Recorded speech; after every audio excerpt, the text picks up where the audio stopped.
He sees you when you're sleeping. He knows when you're awake. He knows if you've been bad or good, so be good for goodness sake. You better watch out. You better not cry. I'm telling you why. God is going to get you.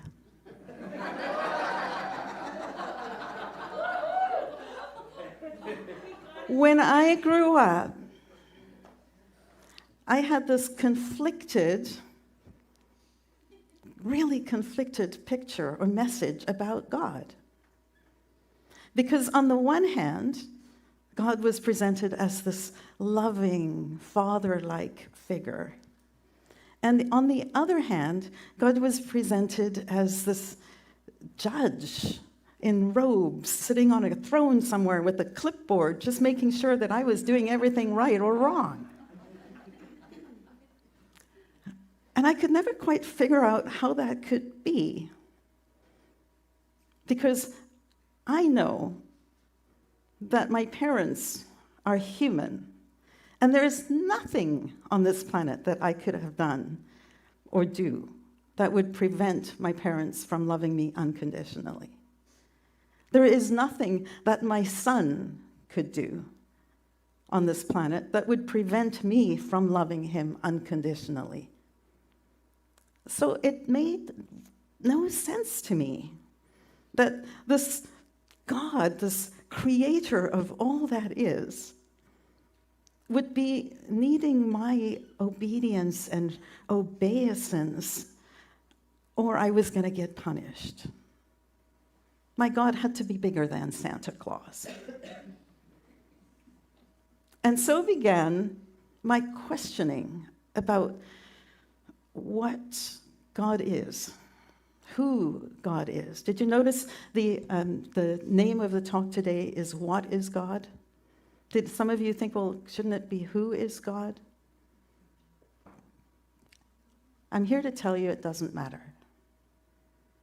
I'm here to encourage you to consider that whether you think God is a being, a who, a he, or whether you think God is energy or the force, or whether you think there is no God. I'm here to encourage you to consider that whatever name we give it, the part that matters is that there is something that has brought us together, that has created the beauty and the pain around us. And that's what unity believes. Unity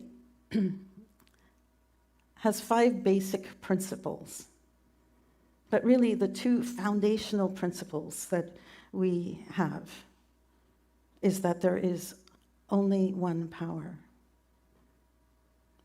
and that power includes us, that there is no spot that God is not, including us.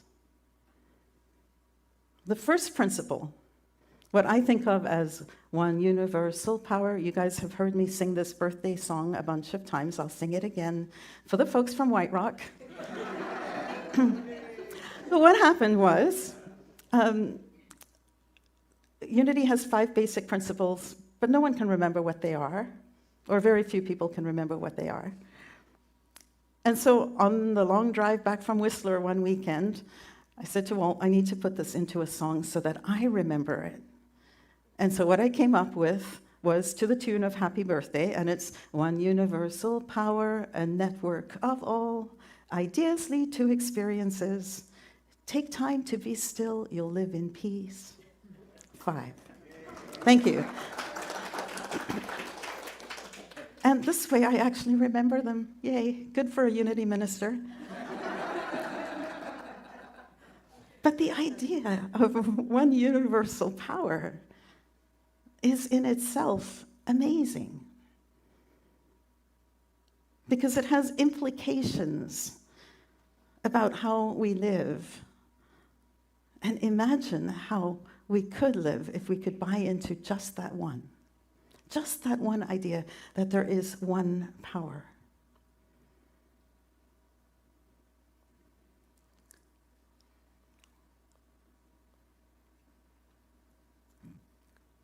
God is.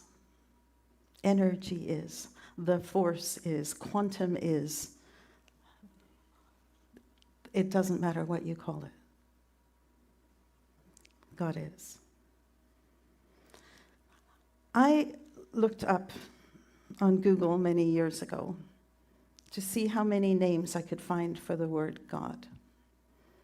And I came up with over 114 official words for God.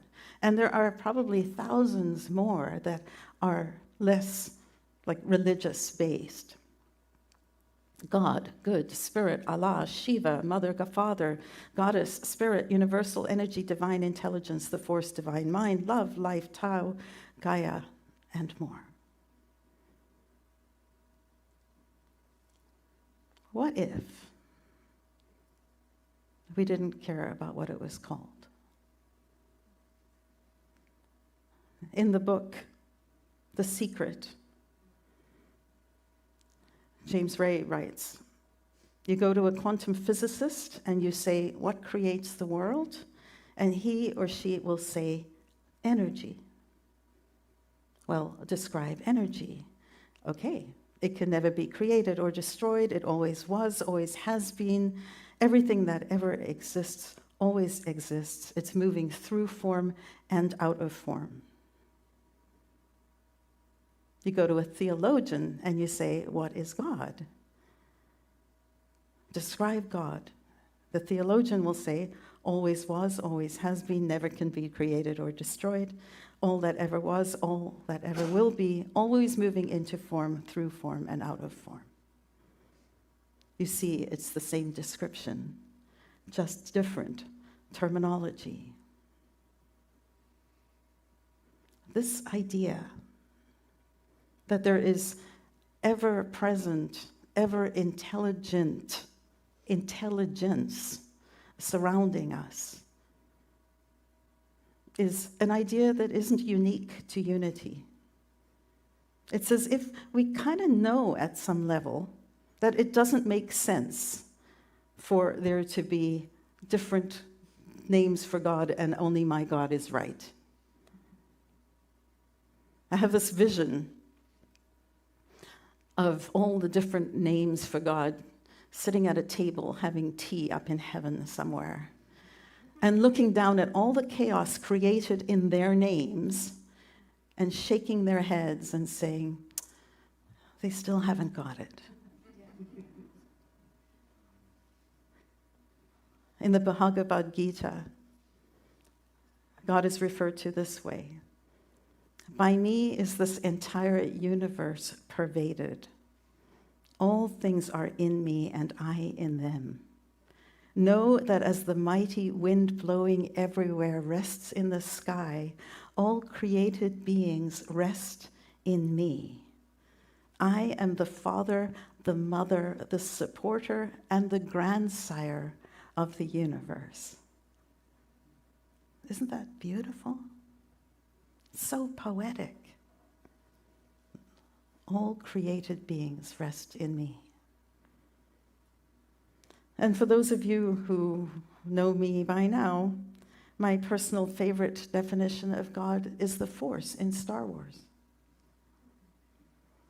That I could wrap my head around. Thank you, Luke Skywalker. The idea that you have an energy field and that we are all part of the energy field that surrounds us, penetrates us, binds the universe together. I can wrap my head around that. So what are the consequences if we could believe and know that there is one power? What are some of the implications? First, the implication is that there is no need for flattery. There is no need for favoritism and advocating for my side in God. If you think of the sun, it may be a useful analogy. In Matthew, we are told, the Father causes his rain to fall on the just and the unjust, The sun likewise shines on the righteous and the unrighteous. If you think of the sun shining, it doesn't care where it shines. Yes, sometimes the clouds are hiding the sun, but it doesn't mean it's not there. What if God was like the sun, always present, always ready for us to notice that it's there, but taking no sides? What does that mean? That means that we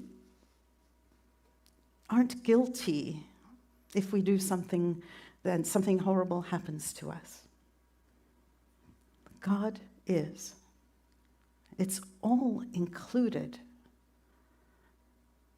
That means things like life and death and sickness and health are all part of God. War, even war, is not an absence of God. It's just God expressing, us expressing, at a level that is not really productive. But it doesn't mean that God is not there. And this is a huge shift in understanding, because don't we always think God is good? And if it's not good, then God is absent.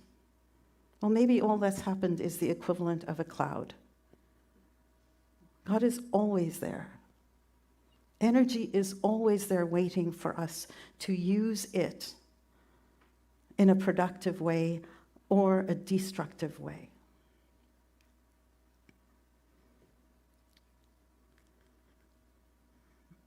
No spot that God is not.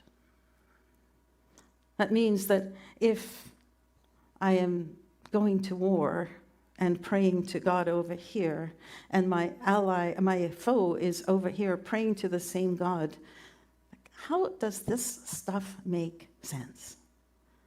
And yet our human nature insists that we must have the right way, and that the other person, by definition, then must be wrong.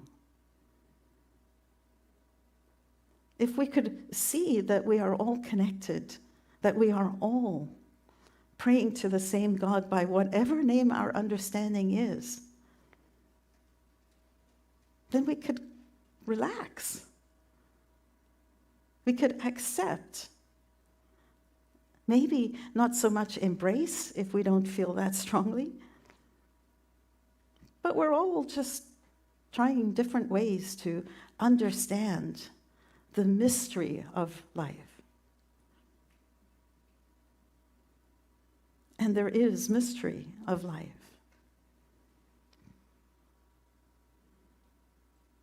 Think of the harm that has been done in the name of my God is better than yours. Today, even today.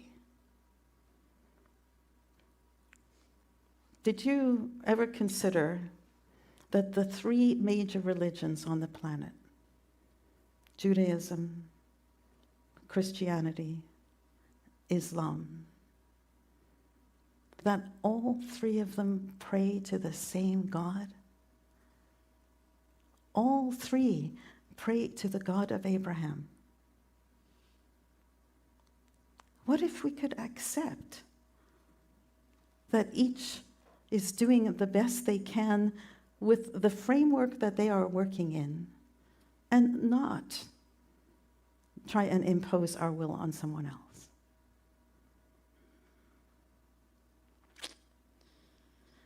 If we could believe that there is no spot, that God is not, that it's all included, then we would increase our acceptance of all paths.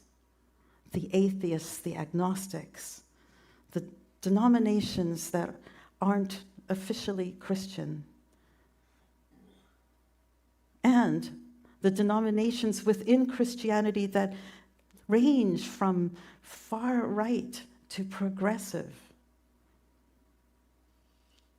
This is a radical idea. What if we could actually embrace Christian beliefs across the spectrum and people's right to choose whatever works for them so that they can connect to all that is, including them. Imagine the peace that would come with that acceptance. I think in the end, it's not what you believe, it's how you behave that matters. And in the name of religion, we have done so much harm to each other.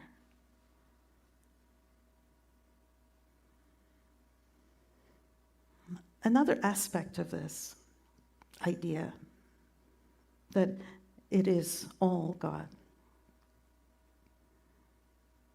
is that, as I mentioned, it's all included. That life is not a contract. It's not a contract with God where we say, well, if I do this, then I'm going to have that. Well, sometimes that's true. And sometimes good things happen to bad people and bad things happen to good people, and what we realize is life happens. It means we wouldn't have to ask questions like, what did I do to deserve this? If we could embrace the idea that it is one power, and that part of power, that power includes sickness and health, life and death, suffering and joy. It's all included. Because the other thing that's true is that there is no God on one side and devil on the other. Remember that Chris de Burgh song? It was called Spanish Train and Other Stories. Will, you know that song? And basically, it's a song written by Chris de Burgh about God and the devil on a train going to Guadalquivir, between Guadalquivir and Old Seville, playing chess for the souls of the dead. And this idea of God and devil has been sort of the picture on the shoulders, you know, God on one side and devil whispering on the other side. Well, it's all God. There is no dueling power. There's nothing other than energy. It's just that sometimes the energy is kind of mismatched or has a lower frequency. That doesn't mean that there are two dueling powers. Even that is a hard thing to wrap your head around. So I'm hoping you're not like looking at me like your mind is a pretzel right now.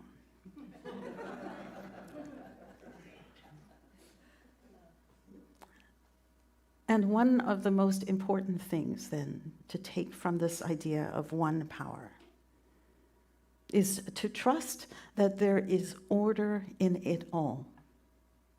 As my mom says, it's all good. It's all good.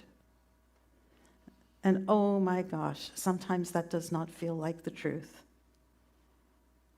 When a person passes away unexpectedly, when something happens and our lives are upended and turned topsy-turvy, sometimes it's hard to believe that there is order amidst the chaos of our life. And yet, if you look around, you will see order everywhere. Order in the trees that are budding, that will now turn from beautiful blossoms to green leaves, and then those leaves will fall, and then there'll be nothing, and then the blossoms will start again. There's order. And there's order in our lives too, if we're willing to look at it. That there are times when things have happened and it feels at the moment like it was the worst thing. And then you look back several years later and realize that there was a blessing in it.